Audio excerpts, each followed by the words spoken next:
farafina ɲɔgɔn kunbɛba senantolantanko kun kan n'a bɛ wele CAN Coupe d'Afrique des Nations o tako bɛ sabanina n'a bɛ senna Côte d'Ivoire bi y'a tile 4 ye. Mohamed Dagnoko VOA tɔgɔ la Abidjan a bɛ kunun tɛnɛ ɲɔgɔndanw jaabiw fɔ an ye.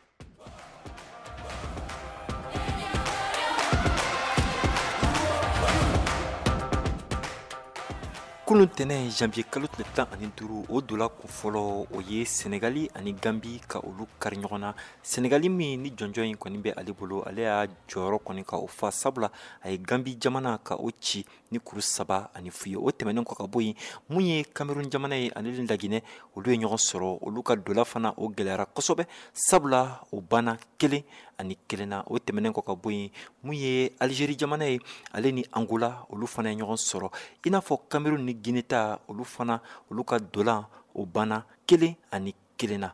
Ka dɔn ka fɔ olu kɔni ka kulu kɔnɔ mun ye Burkina ani Mauritanie olu bɛ ɲɔgɔn sɔrɔ bi tarata. An bɛ hakililajigi ka fɔ fana ko samatasɛgɛw Mali dolantanaw olu fana sen bɛ don ni dolantanba in na. O bɛ kɛ bi nɛgɛ ɲɛ 20 o wagati olu ni jamana bɛ ɲɔgɔn sɔrɔ, o de ye Afrique du Sud. Mohamed Dagnoko VOA Bambara tɔgɔ la ka bɔ Abidjan.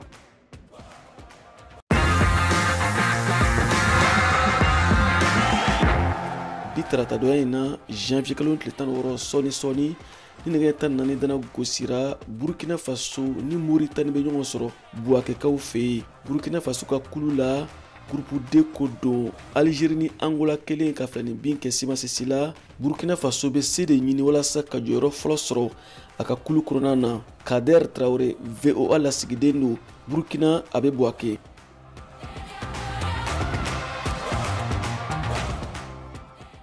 Biklen na Burkina Faso ka senatulontankulu etalon olu bɛna kari Mauritanie ka cɛfɛrɛw la groupe D ka match 2nan na. Algérie ale ni Angola olu ma filani bɛn kɛ 1-1. Burkina Faso lakaw bɛ fɛ ka kunkɔrɔta sɔrɔ Angolakaw ɲɛfɛ yaasa ka se ka groupe D ka ɲɛfɛla sɔrɔ. Etalon ka kapitɛni Bertrand Traoré ale ko olu labɛnna kosɛbɛ yaasa ka se ka CAN 2023 daminɛ ɲɛnama. Après la yɛrɛ match bɛ kɔnɔna, je pense que bɛɛ pressé no yɛrɛ a ka daminɛ. Non, ni kɛnɛya nana, mais bon ballon jeu lo comme bon a mɛnna ma jouer. Entraîneur bɛna ta décision ta, mais normalement an mana taa dɔɔni mais équipe prenne no. O ye préparation ɲɛnama kɛ et puis ne nana ye a ye cogo min na ne. Mɔgɔw prenne no et puis o motiver no ka ɲɛ n'Ala sɔnna a bana ɲɛnama. Mauritanie équipe balo équipe ɲɛnama no et puis CAN min daminɛna cogo min na équipe den tɛ donc équipe bɛɛ an ka ɲi ka équipe bɛɛ ta sérieux la. An ma CAN 2019 jouer parce que an ka dernier match perdu Mauritanie, mais après ça ni an ye kow yɛlɛma dɔɔni. Etalon ka jɔ ɲɛfɛla lɔ la an bɛ wele ko défenseur Issoufou Dayo, ale ko olu ka groupe kɔni o bɛɛ hakili ka ɲi. O ko olu ye cɛsiri ani ŋaniya le ta min bɛ se ka to olu ka kunkɔrɔta sɔrɔ bi tile in na. An bɛ yen comme cɛw comme an mɔgɔ minnu taara front na, voilà an b'a lɔn k'an ka dugu bɛ moment difficile la. Bi bi in na Burkina ka victoire kelen a kɛra comme ni donna Wagadugu Boboji la so Kudugu Kaya population bɛɛ bɛ bɔ, même minnu man kɛnɛ u bɛ dɔgɔtɔrɔso la n'o y'a mɛn bi bi in na ko an gagnera o nisɔn ka di u ka bana bɛɛ bɛ nɔgɔya. Donc ale conscience b'an kunna k'a fɔ que voilà an dugu le représentera, an b'an ka soldats le représentera, an b'an ka famille le représentera. Burkina Faso ka etalon ko olu bɛ fɛ ka taa fo CAN nin laban na min ye ka se ka kupu ta. O dugu daminɛ ni kunkɔrɔta ye Mauritanie lakaw ɲɛfɛ. Nin tun ye Kader Traoré kumakan ye ka bɔ Buake VOA Bambara tɔgɔ la.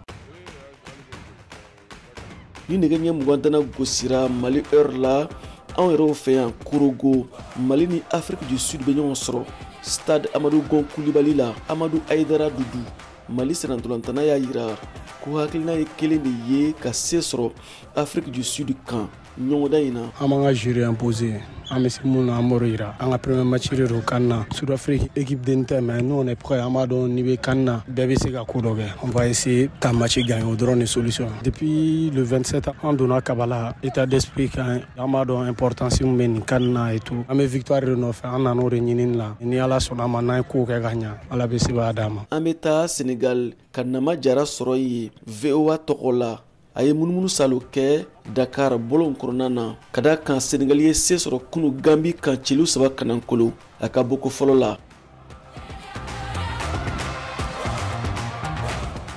An taga cogo kɔni a kaɲi fɔlɔ. An y'a ladeli an ka lase o kɔrɔ ko a bɛna nin jɔnjɔn filanan in fana ta. Fa in nana an ne tagara n'a ye an bɛ nana ye o de ka d'an ye i kana to ye dɛ i ka nana ye an b'o de fɛ inshallah. Pour match ni vraiment content ra quoi a bɛ yira ne la ko bon équipe nin gagne quoi classement ni fana ma c'est impact pour l'instant.